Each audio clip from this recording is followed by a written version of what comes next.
Hi, everyone. Welcome to Healthy Eating in the New Year.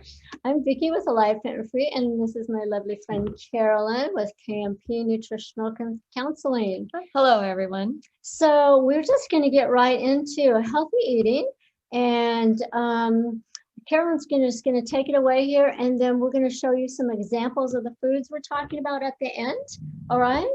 And there we go. Okay, so what we're going to do is we're just going to go over the basic food groups at first. Let's see here. We'll go to the next slide, show you what we're going to go over. I'll run the slides for you. Oh, perfect. So we are going to cover the basic food groups, then the daily portions, how to eat clean, how to identify real food, and then kind of go over what's called the clean 15 and dirty dozen, and some superfoods that you can incorporate. We'll go on to the next one. We need a beep. So the food groups, we have protein, carbs, fats, your fruits and vegetables, your dairy and non-dairy options, and of course, good hydration. So with regards to protein is so important for us. It is the building blocks of every cell and tissue and organ in our body. It is needed for us to have strong bones and muscles. They're required to make the digestive enzymes and hormones. And when we're not getting enough protein, our body actually will turn to our muscles to get those molecules. So we want to make sure we're taking in enough. Our body actually does not even store protein. Really? So it makes protein by the food that we consume. And it breaks the food down into the amino acids, and it puts those amino acids to work in whatever way our body needs it at the time. Really? So those amino acids get completely broken down from the food and remade into an infinite amount of protein molecules. Wow, that's interesting. It's very fascinating. So we always want to make sure that we're eating enough high quality protein. You know, I've heard it said that protein in relation to exercising, that if we eat before we exercise, we should eat something before we exercise, because if we don't, then if we hit a certain threshold in our workouts, that it pulls muscle, right? Well, it doesn't. Is that true? Not while we're exercising, but over an extended period of time of not getting enough protein in our diet on a day in and day out basis, our body will start turning to our muscles. Oh, wow. And consuming it. Okay. It will turn to the muscles and break them down to get the amino acids that it needs to make the digestive enzymes, to help regulate the hormones. The body intuitively will protect all of our organs, and that's its first priority. So everything else is fair game to protect the organs. Very interesting. That's really, yeah. And you were telling me too that protein needs vary according to age. Yep. So actually, as we get older, we need to consume more protein. And protein, a lot of us think is just meat and dairy. Actually, and you get it from eggs, your fish, of course, nuts and seeds, oats, vegetables, quinoa, hemp seeds, which I'll show you later. So there's a lot of good sources of protein. Cool, very good. And plant-based protein. Yeah, it doesn't have to be from dairy. Spirulina and chlorella. And yes, those are excellent as well. Fantastic. Carbs. This is where I find so many people get confused. They lump all the carbs into one big bucket. One big bad bucket. And you've got complex carbs and you have what's called refined carbs. Our complex carbs are full of fiber and minerals, nutrients. Those can be anything that's whole grains, your vegetables, your root vegetables, even corn, legumes and beans, the quinoa, all of those are your complex carbs.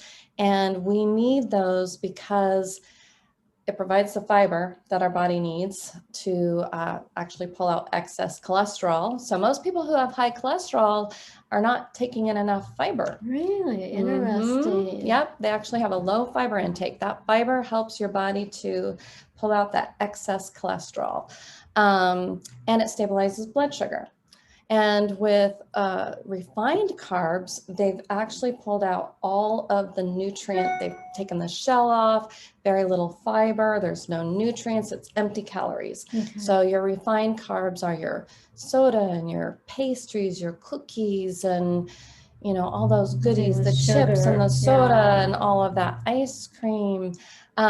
But I like to think of the 80-20 rule or the 90-10 rule. Of course, we like all those goodies for special occasions, but if we can keep our house filled with the complex carbs, and on those special occasions, we allow ourselves to enjoy that refined carb. But, you know, as we get older, we need to keep our blood sugar levels and our insulin levels stabilized. We need to consume more of the complex carbs. Okay, and that's a question I wanted to ask you. With the complex carbs, do they digest more slowly than the simple, than the refined carbs? Yes. So that the blood sugar is not doing the roller coaster. Okay. Exactly. But it's the refined simple carbs that are causing our blood sugar spikes. to go. Yep. And it affects our moods and our heart. Cool. So Karolyn, before we go any farther, tell us a little bit of your background and why you know so much here. Right. We forgot that in the intro. I am a certified health coach. I am actually working on my college education to become a clinical nutritionist. And right now I'm in the process of the bachelor's part of it. I am a certified health coach. I work one-on-one with people, and And I can tell you from my knowing Karolyn the past 3 years that she is absolutely passionate about foods, nutrition, and how they work in the body. Yes. She's like a walking encyclopedia. So I did ask her to dumb this down a little bit for us so that we that did not understand all of the scientific terms could understand it. Yes, I will try. I try not to get too scientific. Fantastic. But I truly believe that learning how to identify real food, which most of you grew up on anyways in the beginning. And the last 60 years, the food industry became an industry, and really I call hijacked our food. And so it's more like food-like substances, and they have food scientists that design foods that are great tasting, but nutritionally deficient. Wow. And so we need to kind of circle back, learn how to identify real foods and eat those. Fantastic. Thank you for that. So now we're going to talk about fats, and we have healthy fats and we have toxic fats. And healthy fats are so important. They've been demonized based on old science, but as we learn more and more now, we're truly starting to understand the important role that they play.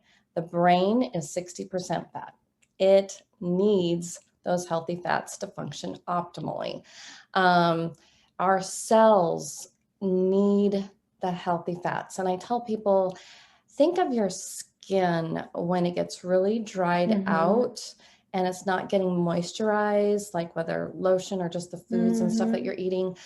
Your skin gets really dry. Or think of something that has gotten really dried out and becomes brittle and difficult. That's what happens to our cells when we're not getting enough healthy fats. It becomes hard, and our nutrients pass into the cells. If our cells are not healthy, we're not healthy. Okay. So our cells need the healthy fats to have a healthy membrane. And that's how the nutrients, once the food is broken down, feed those cells, and the cells do their thing in the body. So the healthy fats, as you can see, helps to lower the risk of heart disease and stroke, helps to lower blood pressure, cholesterol levels, helps to keep our heart rhythms working properly, the hardening of the arteries. That's just like, like I said, it keeps the epithelial tissue soft and viable, the cellular health, which is needed for the absorption of nutrients.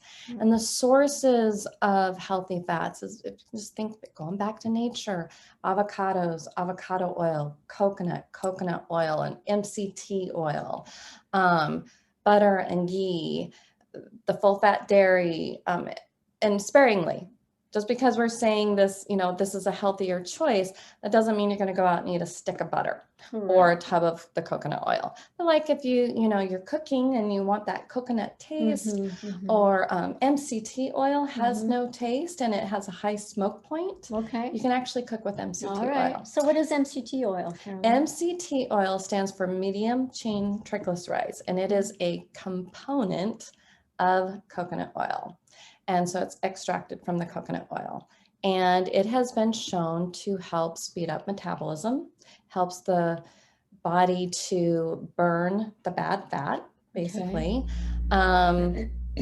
And like I said, you can cook with it and it has no taste. So it's a healthier choice versus your vegetable oils and stuff. Fatty fish is really important.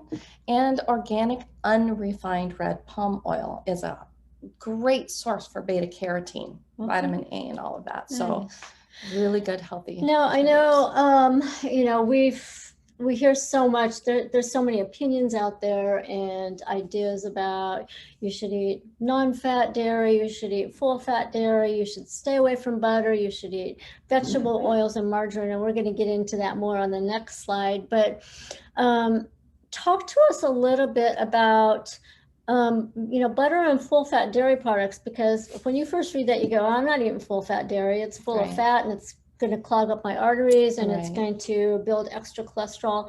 So what is, so give us an idea, talk to us a little bit here. Okay, so that is old science. It came from a study about 40 years ago. And the scientist had his hypothesis that saturated fats caused high cholesterol.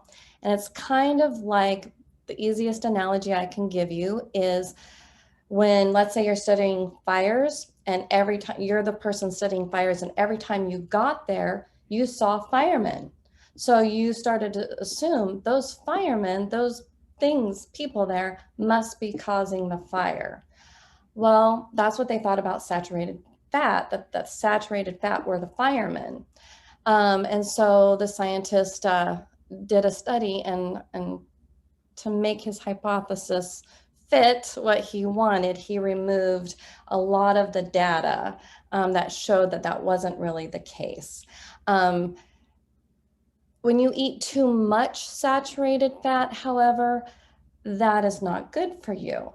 It's just that anything, when you have a choice between an artificial or trans fat or anything, you always want to stick with the most natural food form. Okay. And so full fat, anything, the most natural form of dairy is the healthiest form for us. They have also discovered that our body, the cholesterol from food does not necessarily affect your cholesterol levels within the body in a harmful way. Now, there's a caveat, like if you already have a health condition, high cholesterol or anything like that, then you need to, maybe be more mindful of somebody that does not. However, what they have found is people who have high cholesterol levels, these are the two things that cause it. Lack of fiber in the diet and inflammation in the body. So your body uses cholesterol as a Band-Aid. So when there's inflammation in your arteries and stuff, the body goes, we have to patch that up because those are holes in the arteries. So they come along with the cholesterol and they start patching it.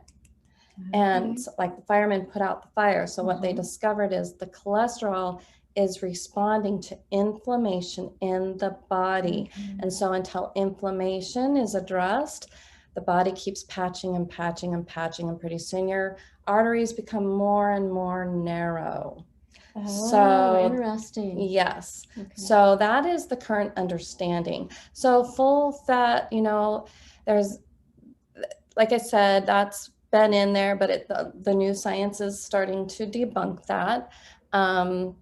And so, but you eat it sparingly. It's not like you go and drink a gallon of milk or a stick of butter. You just, when you have a choice, you choose Absolutely.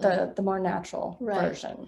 So what we're trying to go for here is you always go as close to nature as possible. So instead of grabbing that tub of margarine, if you have a choice and you're going to dinner and they've got margarine or they've got butter, our best choice is Would to be do the the butter, Mhm. but not to Butter- eat the whole stick. Right, exactly. You know, the butter has, like I said, beta carotene in it, which vitamin A is converted into vitamin A within our body, which is great for our eyes and our immune system. And so we need those nutrients. And like I said, the brain is 60% fat. So having a variety of all those different types of fats in our diet is really important. And some people, you know, they can't eat the dairy. So that's where plant-based comes in, whether it's an Yes. allergy or lactose intolerant, or they do have a current health condition. There's Right. some healthy alternatives now. Great. Because there didn't used to be many healthy alternatives. No, now we back have them, when. so that's really cool. All right. So the toxic fats, margarine, the fried foods, vegetable oils, and as you can see, there's a whole list of them. Anything that you see as a vegetable oil, all of these are highly inflammatory to the body. This is what actually is the precursor to cholesterol, is inflammation within the arteries and your arteries. The vegetable shortening, Crisco, and trans fats. And they've been trying to remove trans fats, but they can still find them in some things. Okay. So here all this time we thought vegetable oils were a better choice, and margarine as well, a better choice than butter because they came from vegetable. But what you're saying is that these vegetable oils actually cause inflammation in the body. Inflammation, and it's the way that they're processed. Oh. They are highly refined. I would encourage you, what would be fun for you maybe sometime, or we could do, is show a video of how some of these are actually processed, and it's that processing that causes it to become a toxic food. So what if someone was to buy one of these vegetable oils that were cold pressed and organic? Yes. Then there would be a much healthier alternative. So your olive oil, you want to look for organic, non-GMO, cold pressed, unrefined. So I see olive oil is not on here, so that's a good oil. That's a good for oil. Us. Okay, yes. Okay. Yes. Now, and I've always heard too that margarine, you know, and shortening, because they're hydrogenated, the process of hydrogenation is one step short of plastic. So if they were to take that food, the margarine or the shortening, and one more step, because they're adding hydrogen to it, it would actually be plastic. Yeah. So as you can see what the health risks are, it increases all of your risks for those things. So it's so interesting because we think we're doing something right, like eating the vegetable oils and or switching to margarine because it's not, you know, the saturated fats were actually causing that inflammation unless we can get a good pure source of and the science of nutrition, just like any other science, is constantly growing and learning, and they're building on what they knew and really studying the human body, and being able, we have the technology now to break down foods to the molecular structure and watch how they affect our cells and all of that. So due to our technology and science, we're just learning more and more. We didn't know that before. Fruits and vegetables, cannot go wrong with those. Nobody gets sick from, you know, maybe eating too much fruit. You can get a tummy ache. But so I like to fill my plate halfway with vegetables. I like, you know, just whatever, a variety of vegetables. And fruit I like to call nature's candy, and try to incorporate at least 2 to 3 servings a day, pieces of fruit a day. You'll hear different things about only eat fruit on an empty stomach. Don't ever combine it. But you know, one of my favorite things to eat for breakfast is yogurt with fruit. Or making a smoothie or something, you know. So as long as you're getting that fruit in Right. You know, I think that's Right. important, and loading up on the vegetables. Right. And I think we do need to recognize too that we're talking about, these are suggestions for healthy individuals without any kind of health issues. Yes. So obviously somebody with diabetes or a problem with blood sugar would be really careful with fruit. Right. Absolutely. And the same thing, going back to the fats, if there was a pre-existing condition like Karolyn was talking about, Everybody's you're always going to check with your physician before you make any dietary changes. What we're presenting here is just strictly information.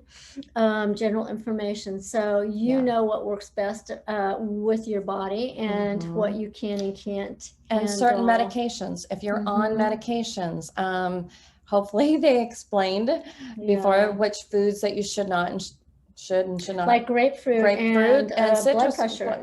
So there are certain medications you have to avoid specific. So again, that would be something to ask your physician if you're on medication or you have a particular health issue. Be sure and talk to your healthcare provider about those foods, if there's some interactions or some things that might be specifically beneficial for your condition. Oopsie, hang on, went too far. There we go. So back to the dairy and non-dairy. High quality dairy in moderation provides a load of nutrients, gives you your calcium so that you hopefully don't have to be taking a calcium supplement, protein, all kinds of good nutrients, especially those two things. And they support the bone and muscle health.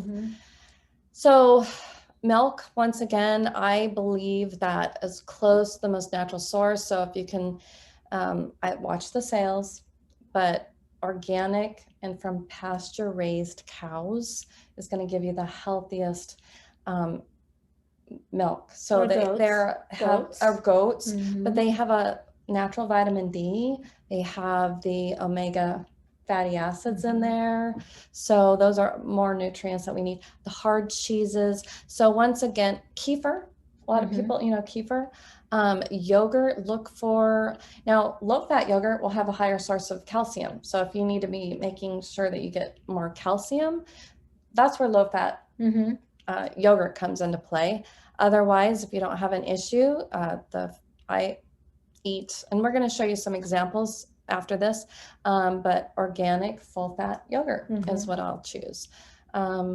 So butter, and then the plant, there's, like I said earlier, a lot of choices now with plant-based. And we're going to show you an example, but I think Sprouts, more and more stores are carrying a better variety. You can always ask stores to carry a product, and when they hear people say, hey, we'd like to see this, they sometimes. Well, even I noticed lately in mainline grocery stores, even like Walmart or Fry's, Albertsons, everybody's carrying plant-based substitutes now. So it's not like we can't get our hands on this, or dairy-free options for cheese.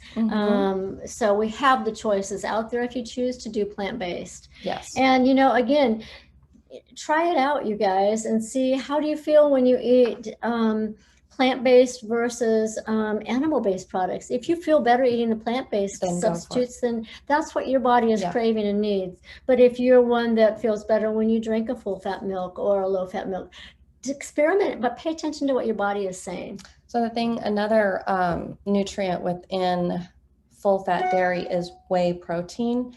Whey protein, they have found, actually increases, our body has what's called the master antioxidant, which is glutathione.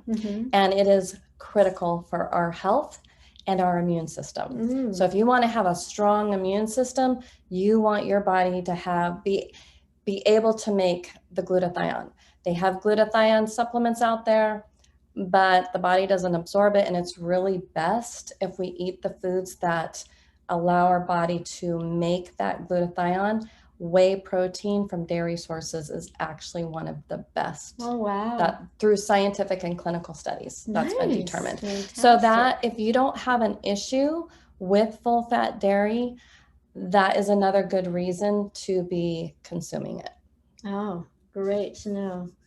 Now, I saw the other day a plant-based whey Whey is And I'm going, wait a minute, that makes no sense No. because whey comes from Whey the milk when it comes gets from milk. separated. So Yeah. how can we have a plant-based whey? Yeah. It's like, No. I'm not thinking so. But No, that doesn't make it doesn't sense. work.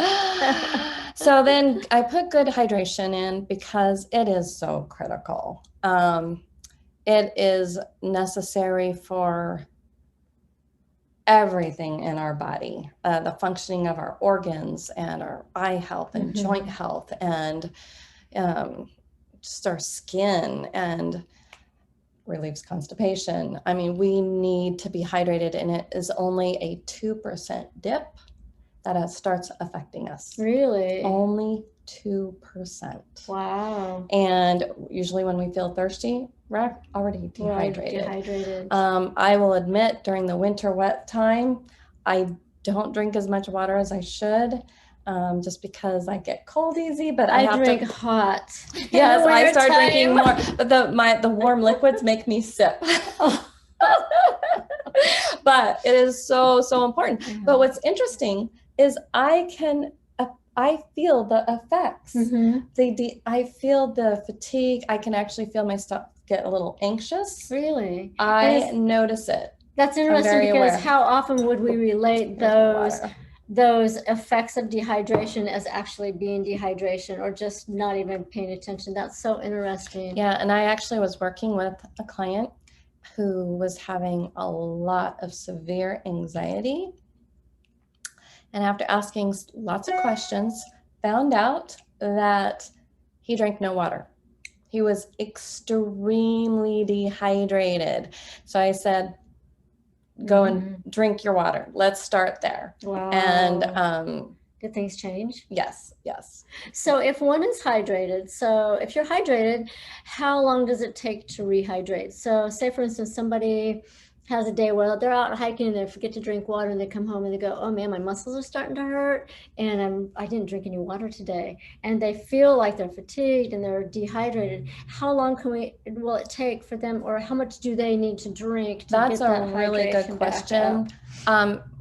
As a baseline for everybody, the amount of fluids, primarily water, that you should be drinking is half your body weight in ounces. That's because everybody has different needs. I know they'll say 8 cups a lot, but the thing is we're all different shapes and sizes, and so it's really individual. And so a good rule of thumb is to take your body weight, divide it in half.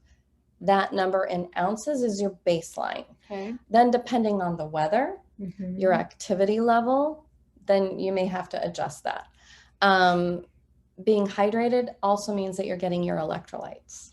So if you are actually low on electrolytes, doesn't matter how much water you drink, you will still be dehydrated. A lot of people don't realize that. So electrolytes, you can get, I drink coconut water. That's a natural source. Actually, cactus water now they sell has a little bit of electrolytes in it. You can buy electrolytes to add into your water. Bananas, and there's other food sources. Avocados have some potassium, I think, in them.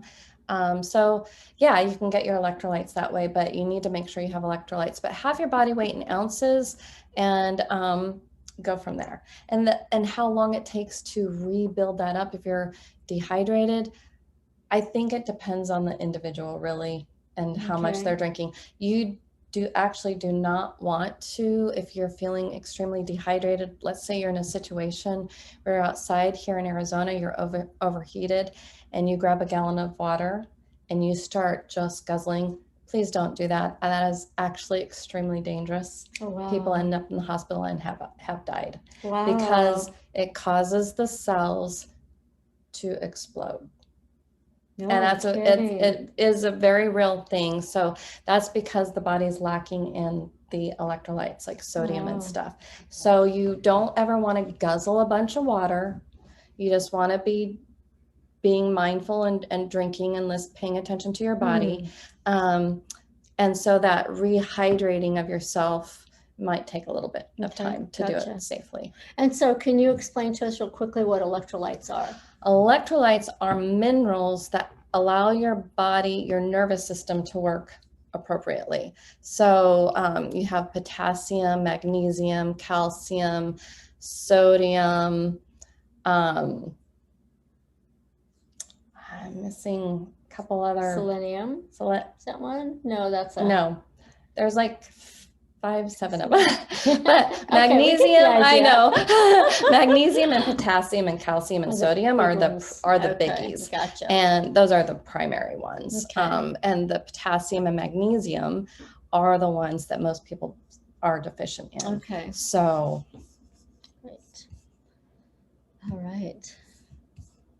so our daily servings. So this is, I feel, very individual for most, depending on our size, but we have some basic, you know, rule of thumbs to follow. With protein, when it comes to meat, I have been taught, instead of focusing on numbers, which can get a little mind-boggling and numbing, is just to whatever size palm of hand that you have, that can be the amount of meat that you eat for your meal. The Mediterranean diet, which I happen to love, and actually research shows to be one of the healthiest, thinks of meat as a side dish. Okay. And they don't even eat it every day. They might have it a few times a week.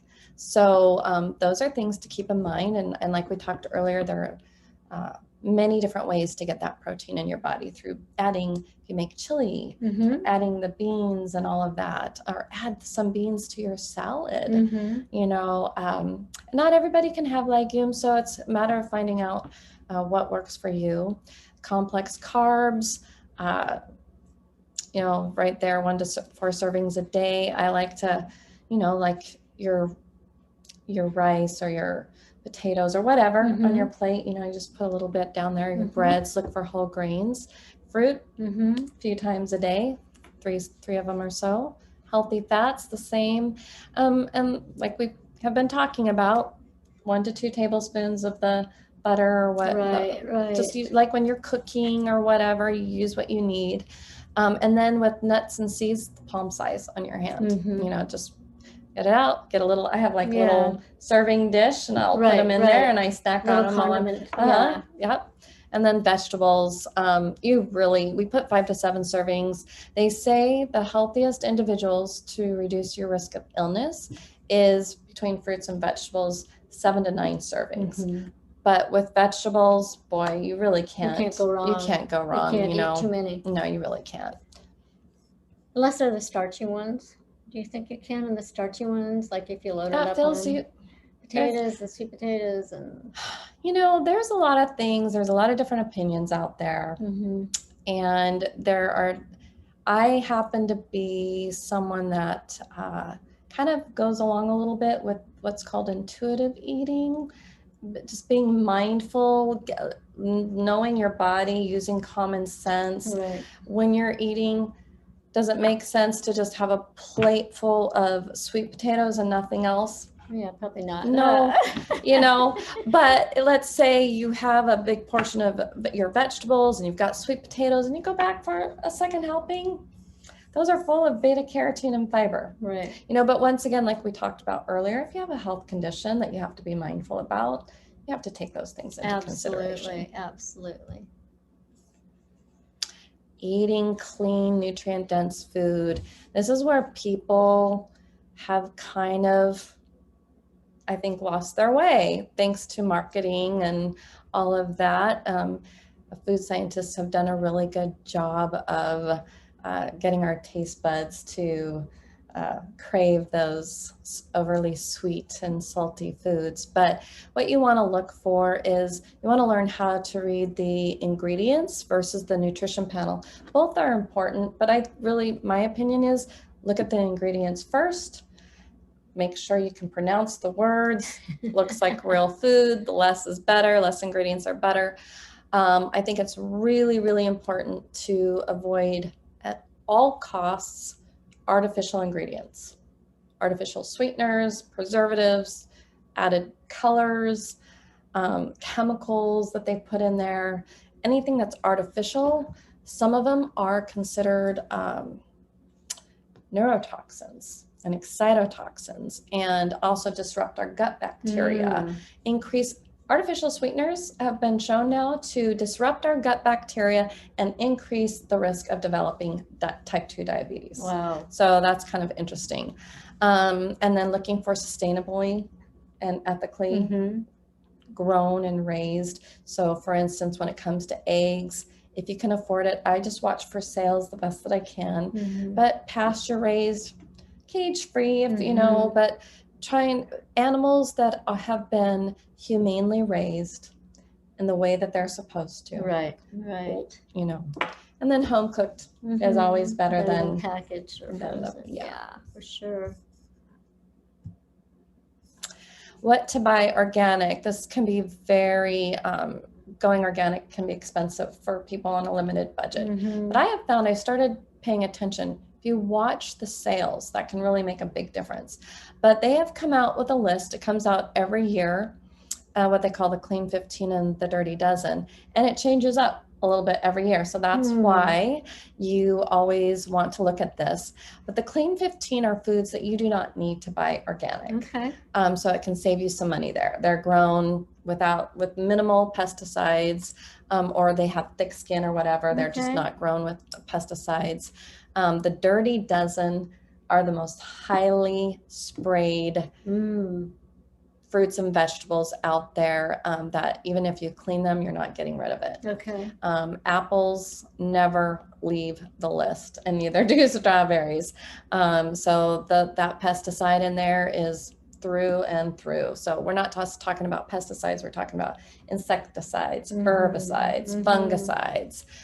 So those, if you saw somebody spraying that stuff on your food, they have warning. Like we wouldn't drink that stuff, but yet, you know, it's on the foods and stuff. So understanding that, limiting your exposure can help reduce the risk of cancer and stuff. Fantastic. But it is better to eat, if you had, you know, to eat whole foods, real food, even if it is on the Dirty Dozen list, than not eating it at all. Okay. So they do say that. So do your best to buy organic and such, but it's better. Don't give up the Dirty Dozen to not eat at all produce. Okay, gotcha. All right. So we're going to talk about superfoods, and there are so many, but I decided to pick 5. And I picked apples as number 1 because right now, with what's going on, and apples have a compound in them that actually have been shown to protect and improve lung health. Oh, wow. So with COVID, we really need to keep our lungs protected. We want to keep our lungs healthy, and especially during cold and flu season anyways, we want to be protecting our lungs. And so the saying, an apple a day keeps the doctor away, there is a lot of truth to that. So apples are really super nutrition, but great for lungs. So I included that. Bone broth is a great way to get collagen, protein, minerals, vitamins. It's a very nutrient dense food. It has bone shown to help heal the gut.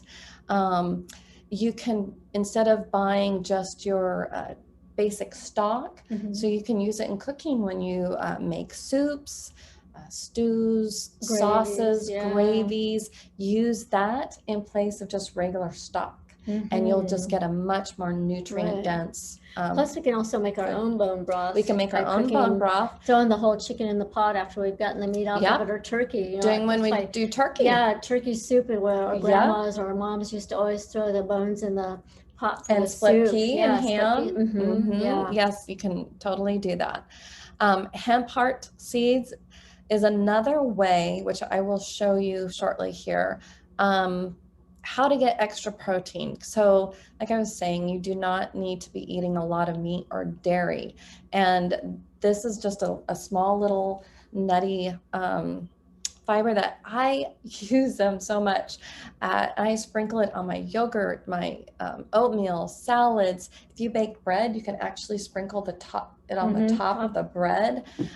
You can put it on anything. I put it on my toast.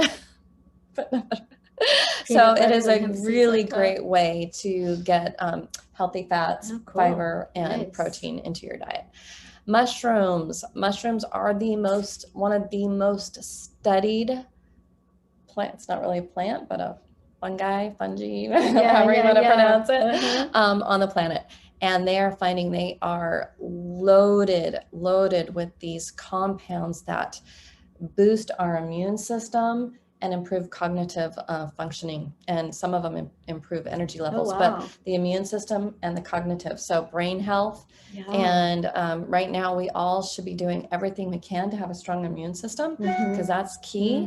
But some of these are medicinal mushrooms and you can't eat them. But I don't just suggest sit when down you, and eat them. right, you don't sit down and eat them. You have to, but they now sell so many different products. And I apologize, I was going to bring something to show you, but you can find them at a lot of stores, not only as a supplement, but as drinks, packets that you can add, almost like a tea, veggie. like a tea? There's some that are, I think, teas now, but like a powder, like how they have green powders, they now have mushroom powders. So you can put them into your recipes, like a sauce. Like let's say you're making a gravy or a sauce of some sort, or a dried powder that you can stir in. If you make smoothies or whatever. So there's ways, but they're medicinal and they're super, super healthy. Otherwise, when you go to the grocery store and you see all these different varieties of mushrooms, go for it. Saute them up, and they're just loaded with vitamin D, lots of nutrients. Pomegranates, they are in season right now, and they are great for our health. So I just wanted to show that as well, that you can scoop out the little pearls, you know, and I take them and I open them and I get them all out, and I'll top them on salads, my yogurt, and then the juice itself, you want to make sure it's 100% pure juice. It's not the cocktail that you get. It can be really strong for some people, but you can water it down. And it is great. Lots of scientific studies showing how it can improve your health of the arteries. So it helps to improve heart health. Fights inflammation. So all of these things can truly help increase your health, and you're never too old or too young or whatever the situation is to start eating healthier, and just it helps you to feel good. The healthiest and longest living people on the planet, they have shown eat a mostly plant-based. That means the majority, anything that comes from the earth. And just, you cannot go wrong. And it's a variety, eating a variety, fresh herbs, dried herbs. Experiment with the herbs. Those are amazing too. They eat food in its most natural, whole state. They avoid all the artificial and processed stuff.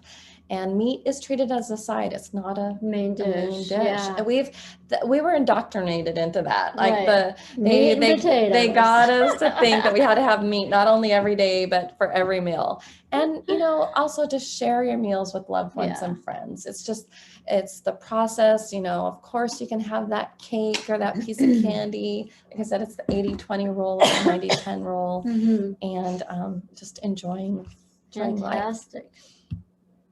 So thank you so much, Karolyn. That was really, really interesting.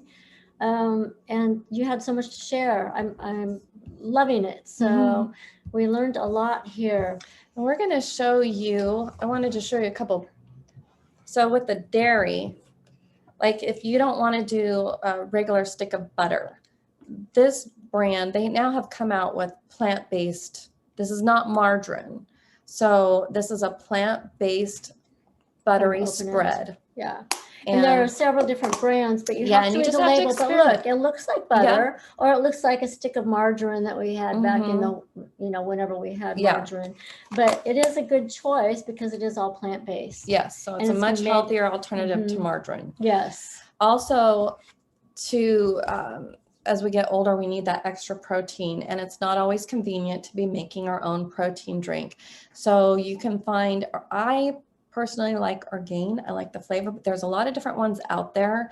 This is a plant-based. They also make a whey protein one. Okay. And the ones that I do not encourage people to drink, they're very popular. They're sold at the drugstores, is Boost and Ensure. Oh, yeah. So if you look at the ingredients on those, they're loaded with artificial ingredients. They're not healthy. Well, this is just mostly food sources. This is a plant-based, so it is going to have a list because, but it is a healthier alternative. So, and they add different things, but I liked this one. I wanted to show it. There's 16 grams of protein. Oh, nice. In this little thing. So in between meals, you know, if you start feeling hungry. So this is the yogurt. I've tried lots of different ones. I don't have an issue with milk. And so I go for the full fat yogurt. But like what you can see, the only 2 ingredients in here besides added probiotics are whole milk. Yeah. It's just milk. Yeah. So, and this that's brand, what you want to look for. this brand in particular always has extra probiotics, and a lot of times they have prebiotics in them too. Yeah, and you can look, there's a lot of good brands out there. If you go for the cheaper, you want to look at the ingredients because some of them add in lots of extra sugars, cornstarch, coloring. So you really want to be careful about that. Here's another dairy thing. So butter, this is ghee, which I had mentioned. And what ghee is clarified butter. So they heat the milk up and they take out the milk solids. So you just a fat? Yeah, kind of. So what it does, a lot of the Indian cuisine use this. It allows you to cook at a higher smoke point. Okay. So cooking with butter, when you cook with inappropriate oils, it creates free radicals, which adds inflammation to our body. So we need to learn, like olive oil. You actually should not cook olive oil at high temperatures. Yeah. So a good choice would be MCT, avocado, or ghee. So if you wanted to saute some vegetables or cook and create a buttery taste, but not have it burning, the ghee is a good choice to use for cooking and stuff like that.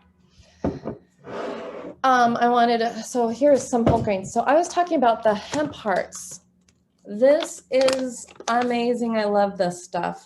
They're just, I don't know if we should open this or. Yeah, it's okay. It's because they're little, they might, but you can see. Little bitty seeds. Yeah, and the shell's taken off. So, but you sprinkle them on everything and it will help you get that extra protein into your diet because we need that extra protein as we get older. When you're looking for the complex carbs, you want to look for whole grain. It'll say, maybe on the front there, but also on the back. So look, you can see how few ingredients there are, but just kind of look for those things for your breads and stuff is whole grain complex carbs. So here is the palm oil that I was talking about. So you will read a lot about how palm oil is bad for you. It is. The refined stuff that they put in, this is not the same thing. It's the red palm that is organic and unrefined. And I'm going to open this up if I can. Maybe I can't. I haven't opened it up. There we go. Maybe because it's got the plastic. Oh, it still has the plastic. That's okay. I think we can get it. Oh, there we go. Yeah. Okay. I just kind of want to show you.